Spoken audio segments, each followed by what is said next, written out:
ଓମ୍ ଭଗବତେ କୁରୁ କୁରୁ ତିନି ଥର ଏହି ମନ୍ତ୍ରକୁ ପଢ଼ିବା ମାତ୍ରେ ବିବାହିତା ନାରୀ ବଶରେ ହୋଇଯିବ। ଯାହା ଚାହିଁବେ ତାହା କରିବ। ଏହି ବଶୀକରଣ ସାହାଯ୍ୟରେ ଆପଣ ସୁନ୍ଦରୀରୁ ସୁନ୍ଦରୀ ଝିଅକୁ ପଟେଇ ପାରିବେ। ତାଠାରୁ ମଧ୍ୟ ନିଜର ମନ ମୁତାବକ କାମ ହାସଲ କରିପାରିବେ। ଯେଉଁ ଝିଅ ଆପଣଙ୍କୁ ଭାव ଦେଉନଥିଲା ସେ ଝିଅ ଆପେ ଆପେ ପଟିଯିବ। ନିଜେ ଆସି ଆପଣଙ୍କୁ ଭଲ ପାଉଛି ବୋଲି କହିବ। ବିବାହିତା ନାରୀ ରାତି ଦିନ ଘରକୁ ଡାକିବ। ଯାହା ଚାହିଁବେ ତାହା କରିବ। କେବଳ ଆପଣଙ୍କୁ ଓମ୍ ଭଗବତେ କୁରୁ କୁରୁ ଏହି ମନ୍ତ୍ରକୁ 3 ଥର ପଢ଼ିବାର ଅଛି। ତାପରେ ଦେଖିବେ ଚମତ୍କାର। ଏହି ବଶୀକରଣ ମନ୍ତ୍ର ଏତେ ଶକ୍ତିଶାଳୀ କି ଏହାର ପ୍ରୟୋଗ କେବେ ବି ଖାଲି ଯାଏନି। ମାତ୍ର ଥରେ ଯେଉଁ ଝିଅ ବା ନାରୀ ଉପରେ ଆପଣ ଏହି ମନ୍ତ୍ରକୁ ପାଠ କରିଦେବେ ସିଏ ସେହି ସମୟଠାରୁ ଆପଣଙ୍କ ଆଡ଼କୁ ଆକର୍ଷିତ ହେବାକୁ ଲାଗିବ। ଆପଣଙ୍କର ସବୁ କଥା ମାନିବ। ଆପଣ ତାକୁ ଯାହା କହିବେ ଯେମିତି କହିବେ ସିଏ କରିବ। କୌଣସି ପ୍ରକାର ବାଧା ଦେବ ନାହିଁ। ନମସ୍କାର ଫ୍ରେଣ୍ଡସ୍, ଓଡ଼ିଆ ଫଣ୍ଡା ଚ୍ୟାନେଲକୁ ଆପଣମାନଙ୍କୁ ସ୍ୱାଗତ। କେତେଥର ଏମିତି ହେଇଥାଏ କି ଆପଣ ଯେଉଁ ଝିଅକୁ ଭଲ ପାଉଛନ୍ତି ସେ ଝିଅ ଆପଣଙ୍କୁ ଭଲ ପାଏନି, ଅନ୍ୟ କାହାକୁ ଭଲ ପାଏ। ଆଉ ଆପଣ ତା ପଛରେ ଗୋଡ଼େଇ ଗୋଡ଼େଇ ନିଜର ସବୁ ସମୟ ସାରି ଦିଅନ୍ତି, କିନ୍ତୁ ସେ ଝିଅକୁ ପଟେଇ ପାରନ୍ତିନି। ଯଦି ଆପଣ ବି ଏହିପରି ପରିସ୍ଥିତିରେ ପଡ଼ିଛନ୍ତି, ଯେତେ ଚେଷ୍ଟା କଲେ ମଧ୍ୟ ସେ ଝିଅକୁ ପଟେଇ ପାରୁନାହାନ୍ତି, ତେବେ ଓମ୍ ଭଗବତେ କୁରୁ କୁରୁ ଏହି ମନ୍ତ୍ରକୁ 3 ଥର ପଢ଼ି ଦିଅନ୍ତୁ। ଗ୍ୟାରେଣ୍ଟି ଦେଉଛି ସେ ଝିଅ ଆପଣଙ୍କୁ ଦେଖିବା ମାତ୍ରେ ନିଜେ ଆସି ଆପଣଙ୍କ ସହିତ କଥା ହେବ, ଆପଣଙ୍କୁ ଭଲ ପାଉଛି ବୋଲି କହିବ।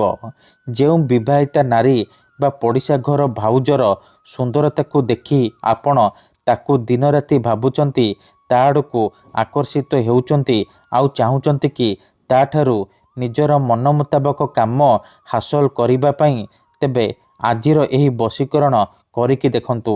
ସେ ଭାଉଜ ବା ନାରୀ ନିଜେ ଆପଣଙ୍କୁ ଫୋନ୍ କରିବ, ହାତ ଧରିକି ରୁମ୍କୁ ଡାକିବ। ଯାହା ଚାହିଁବେ ତାହା କରିବ। କୌଣସି ପ୍ରକାର ବାଧା ଦେବ ନାହିଁ।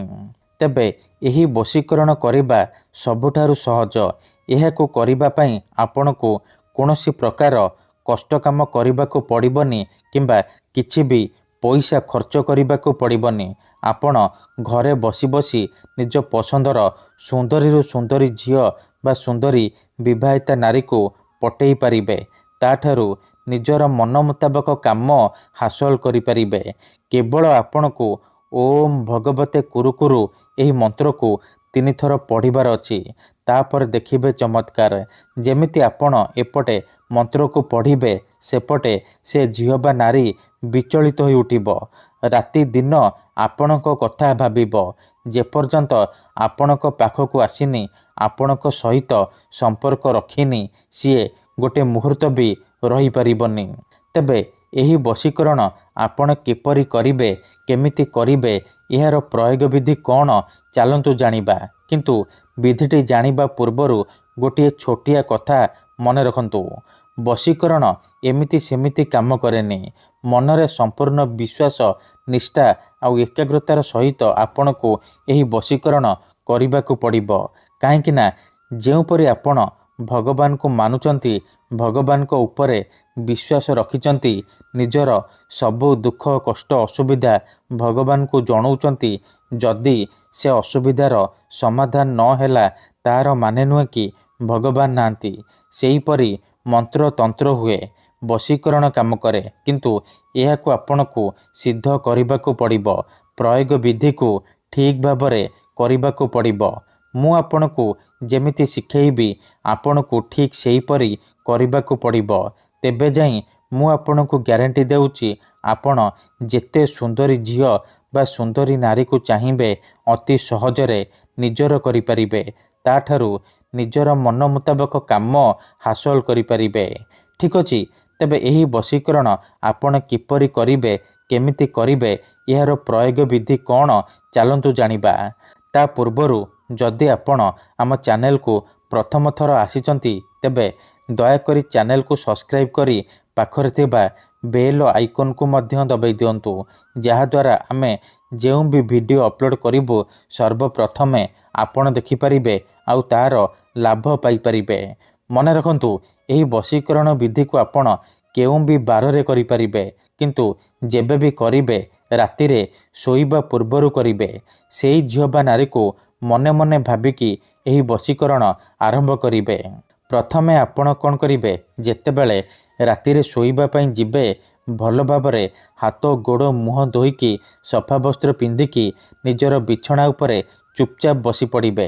ଧ୍ୟାନ ରଖିବେ ଯେମିତି ଆପଣଙ୍କୁ କେହି ଦେଖିବେନି କିମ୍ବା ଡାକିବେନି।